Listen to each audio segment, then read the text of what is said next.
Alright, so the countdown is begun. We gotta hurry up, hurry up.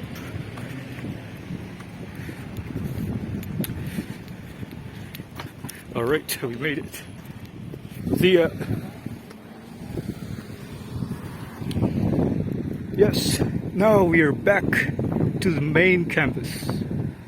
The main educational buildings where the actual knowledge is preserved and obtained.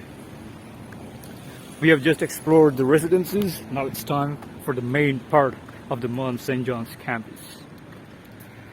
So over here in Canada, you have to watch out for street lights, especially the traffic lights, unless the signal turns white or until you see a countdown, you cannot cross the road. I mean, technically you can, but they'll be illegal. And it's called jaywalking, so you should avoid jaywalking at all costs. And of course, the only place where you can cross the street at any given moment are these zebra crossing. Over there is the C-Corps building. If you're an engineering student and if you're looking for a very easy co-op internship option, you can do a co-op over there. But of course, if you want something good and genuine, then I would suggest that you apply for co-op internships outside the province, because there are more opportunities available in other larger parts of Canada. Anyways, let's cross the street. So here we are at one of the most important buildings of all times, the S.J. Carey building. It's used for both engineering and applied science. That includes computer science. So both, for my case, like from our country and most international students, they either go for engineering or computer science. So this single building here, right here, houses about 60% or even 80% of everything that engineering students and computer science students will be doing. And right on the other side of the building, there is something like it's related to geography and stuff like. Alright, just because this is a campus tour video, and if I'm wrong, I'm gonna get really humiliated. I had to Google it up for the correct name. So basically, I've never been there. I've just been there once or twice by mistake because, like, you know, they look identical. So yeah, that's the art science building. Currently, I don't have any courses registered for the summer, so you have to wait until September to see what it feels like inside. Anyways, for first year and even second year students, most of the time you will not be spending your time here, I believe. Or maybe times have changed. Like in our case, we just simply didn't have to, like, it varies from different professors and instructors. Different ones may choose different buildings. And right from this direction, you can see a neat little staircase. I mean, a staircase shaped building. That's the MUN Center. And you see that bus flying out? That's one of the buses, the metro buses of St. John's. I've got several other videos packed up all about metro buses, so feel free to check them out in the descriptions.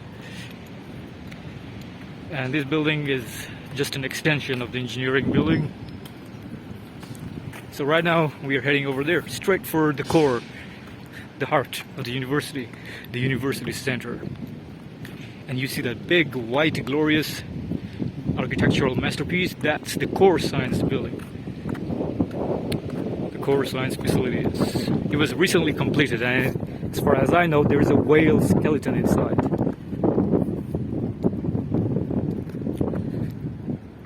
So to cross the street from the university center to and from the engineering building, you just go right here into the zebra crossing.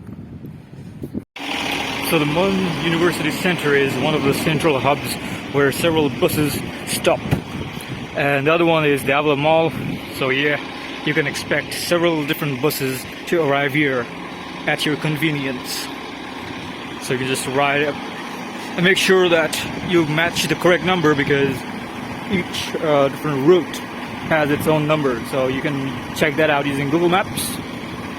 You just go to Google Maps and search the destination you want to go to, and go to the bus section. There's a neat little bus icon on it, and you could find the numbers of the buses you have to take along with the respective timings.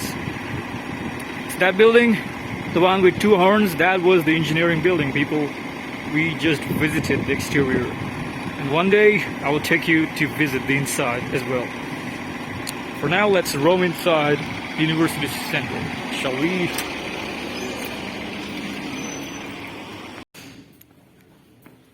So things are a bit quiet in here, so that's why I lowered my voice. Anyways, you just keep heading up the stairs. There's apparently a bar or something, but I've never been there, so.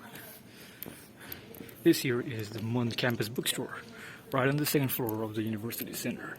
So most of the time, if you need any particular textbook for a course or any stationery items, you can just go inside, have a look, and purchase it. You can also check the MUN bookstore website beforehand to see if any particular book or item is in stock or not, so that you don't have to come here all the way just to know that the item is out of stock and you have to go back home. And of course, one good thing about the university is several points there are maps scattered. So the maps are very detailed and very informative. I would advise you to have a go through them every time you come across them in the first place. Moving on, upstairs. Big game, big time. So there is apparently a small mini grocery store known as the... Alright, so it's currently temporarily closed, but it will soon open. It was basically just some convenience store for inside the university center. There are vending machines where you can use your campus card. So basically, a campus card looks something like this. Oops. A campus card will look something like this. There's my one.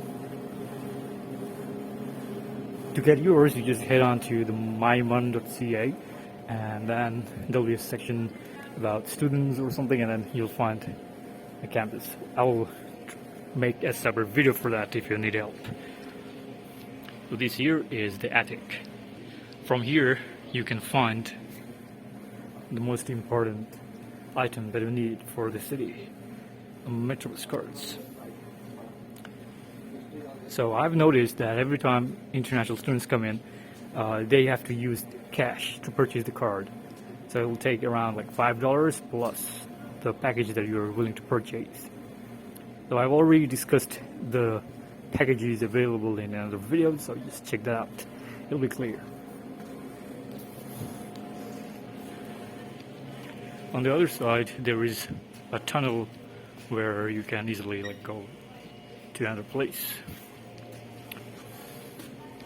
And this here is the SVB, the Student Volunteering Bureau. So currently, it's closed. So anytime you get time, or if you feel like you want to do some volunteering, you have to register here. Then you're free to go. In our university, there is something known as the Student Union, or AKA the MUN. They provide a lot of different services, and they try to improve the social lives of students as well. Scattered across every part of Canada, there are specialized form of garbage containers where you throw garbage, and beverage containers and paper separately, because this country likes to recycle. Oh great, we have got more staircases. That there is the Queen Elizabeth II Library. We'll be going over there shortly. So right up ahead, we go to the food court.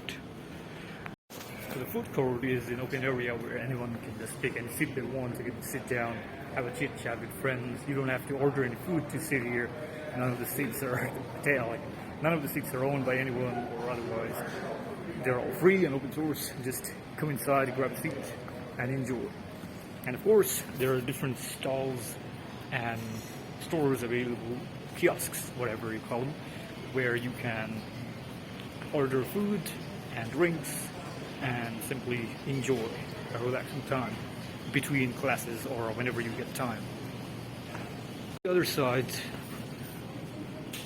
you can find that there are some portable charging dryers where you can, if your phone or device needs to be charged, you can just place it inside. There are lockers, and then there are also some machines which let you recharge your campus card. So campus card, you just insert it, but usually I noticed that nowadays you can just head onto the website and refill your campus card more easily. That's why I would suggest that you stay away from these machines.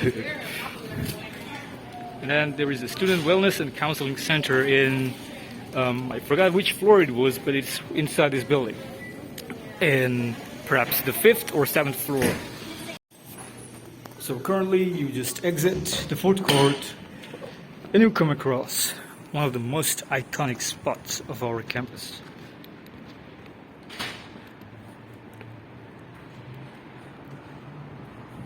So there is the library and the education building on the other side, and don't forget our very own clock tower. Alright, so you can go down the easy way or the hard way. I just like to play things harder, and it's much more simpler as well. Just take 3 big steps and you're good. There are benches, more benches and tables, chairs. I mean, not chairs, but anyways, you get my point. So we just left and exited the university center, and the entire food court that we just visited was actually an overhead bridge above the road. It's kind of interesting, right? The entire food court is basically a bridge above the roads.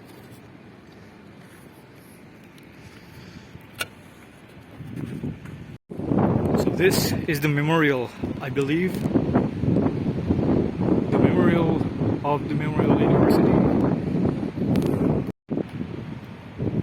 Now I'm still not sure where is the exact memorial that bears the design and the shape of our university's logo, but it should be somewhere. We just exited the food court, we visited the clock tower, and now we are off to either visiting the library, or you see that blue glass building? People usually think that is the CS building, but no. The CS building or the CS trailer is this small little building over there. That's where the labs are usually taken. This building is known as the Brno Center for Research and Innovation. Across the street, be careful, there are usually some cars and trucks occasionally traveling along this road.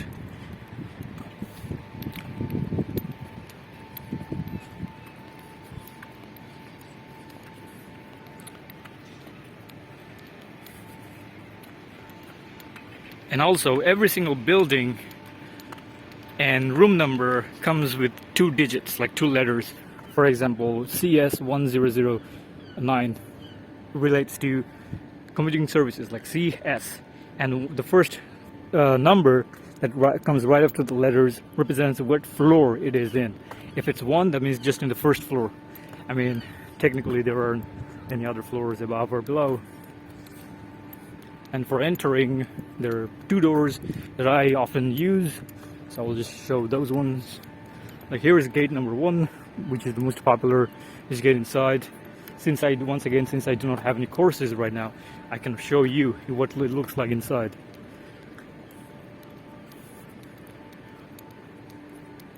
You can also visit the computing services for IT services.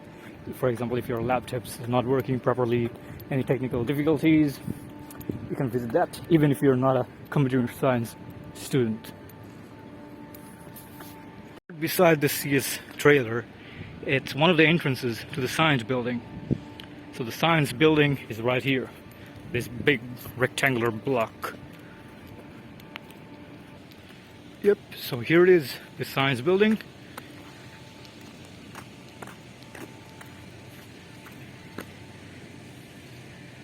There is academic advising center here as well. So if you ever need any help regarding course selection, whether or not you will pass a particular course, or if you have any difficulties finding seats for a course, you can visit the academic advising center. So just go in and you find the room using the numbers. That over there is the mathematics building.